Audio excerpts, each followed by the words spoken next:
तो महाभारत का युद्ध खत्म हो चुका है, पांडव स्वर्ग चले गए हैं और एक महान युग का अंत हो गया है। लेकिन क्या कहानी यहीं खत्म हो जाती है? नहीं, बिल्कुल नहीं। चलिए इस कहानी के अगले अध्याय में चलते हैं और देखते हैं कि उन महानायकों के जाने के बाद दुनिया का आखिर हुआ क्या। ये एक बहुत बड़ा सवाल है ना। जरा सोचिए, जब धर्म और न्याय के सबसे बड़े रक्षक ही चले जाएं, तो फिर दुनिया को रास्ता कौन दिखाएगा? यही वो सवाल था जो उस समय हस्तिनापुर के हर इंसान के मन में गूंज रहा था। और इस बड़े सवाल का जवाब हमें एक नए युग की शुरुआत में मिलता है। ये एक ऐसी दुनिया थी जो युद्ध के जख्मों से धीरे धीरे उभर रही थी और अपने लिए एक नई दिशा, एक नई उम्मीद खोज रही थी। तो पांडवों के बाद हस्तिनापुर की गद्दी संभाली अर्जुन के पोते परीक्षित ने। वो बहुत बहादुर थे, नौजवान थे और सबसे बड़ी बात, उन्हें खुद श्री कृष्ण का आशीर्वाद मिला हुआ था। उनके राज्य में फिर से शांति और खुशहाली की नींव रखी जा रही थी। लेकिन राजा परीक्षित के कंधों पर अपनी महान विरासत का बहुत बड़ा बोझ था, एक बहुत बड़ी जिम्मेदारी थी। उनके मन में हमेशा यही सवाल घूमता था कि इस बदलते हुए युग में, जिसे कलयुग कहा जा रहा था, वो धर्म को कैसे बचाए रखेंगे। और उनकी ये चिंता बहुत जल्द सच साबित होने वाली थी। एक नई अंधकार से भरी शक्ति यानी कलयुग धीरे धीरे दुनिया पर अपनी पकड़ बना रहा था और उसने इस धर्मी राजा को भी उसकी सबसे बड़ी परीक्षा में डाल दिया। देखिए, कलयुग का असर कोई बाहरी हमला नहीं था। ये एक धीमे जहर की तरह था। लालच, गुस्सा और झूठ, ये सारी भावनाएं लोगों के दिलों में घर करने लगी थीं और धीरे धीरे समाज की नैतिक नींव को ही खोखला कर रही थीं। और इसी बदलते माहौल में बस एक पल की कमजोरी में राजा परीक्षित से एक बहुत बड़ी गलती हो गई। शिकार करते हुए वो थके थे, प्यासे थे और उन्होंने ध्यान में बैठे एक ऋषि का अपमान कर दिया। और बस इसी एक भूल ने एक ऐसे श्राप को जन्म दिया जिसने सब कुछ बदल कर रख दिया। उस श्राप का नतीजा, राजा परीक्षित के पास जीने के लिए बचे थे सिर्फ 7 दिन। जी हाँ, श्राप के मुताबिक ठीक 7 दिन बाद सर्पराज तक्षक उन्हें डस लेगा और उनकी मौत पक्की थी। लेकिन कहानी में असली मोड़ यहीं आता है। जो एक भयानक श्राप लग रहा था, वो सिर्फ राजा परीक्षित के लिए ही नहीं, बल्कि पूरी इंसानियत के लिए एक वरदान बन गया। आप सोच रहे होंगे कैसे?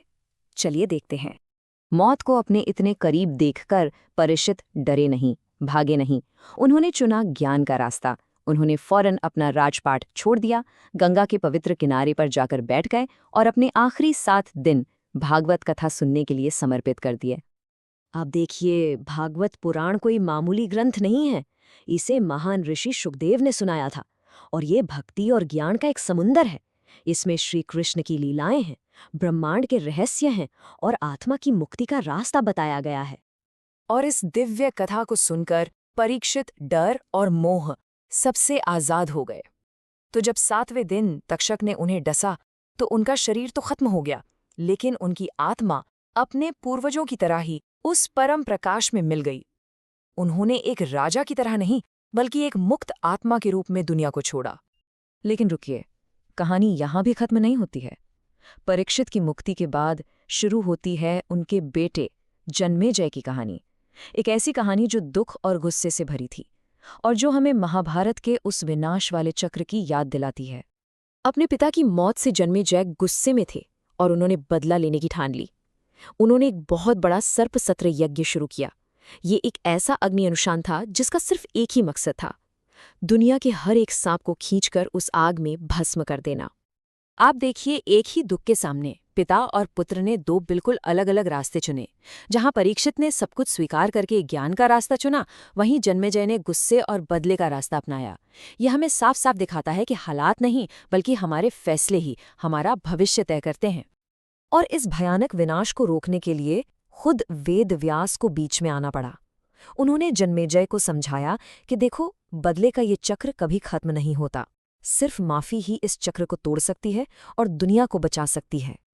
तो इस पूरी कहानी से हमें विरासत में आखिर मिलता क्या है? क्या ये बदले का कभी न खत्म होने वाला सिलसिला है या कुछ और? चलिए समझते हैं कि इन नायकों ने आने वाली पीढ़ियों के लिए असल में क्या छोड़ा। पांडवों का वो वीर युग तो खत्म हो गया था और कलयुग शुरू हो चुका था, लेकिन धर्म की, ज्ञान की, सही और गलत फैसलों की ये कहानियां ये इंसानियत को रास्ता दिखाने के लिए एक अमर विरासत बनकर हमेशा जिंदा रहें। और जानते हैं, यही इस पूरी कहानी का निचोड़ है। विरासत का मतलब अंत नहीं होता। इसका मतलब ये होता है कि हम आने वाली पीढ़ियों के लिए क्या छोड़कर जा रहे हैं। हर अंत असल में एक नए अध्याय की शुरुआत होता है। और ये हमें आखिरी और सबसे ज़रूरी सवाल पर ले आता है। हमारे कर्मों से, हमारे फैसलों से और हमारे मूल्यों से हम, यानी हमारी पीढ़ी, भविष्य के लिए कौन सी कहानियां छोड़कर जाएगी? इस पर सोचिएगा ज़रूर।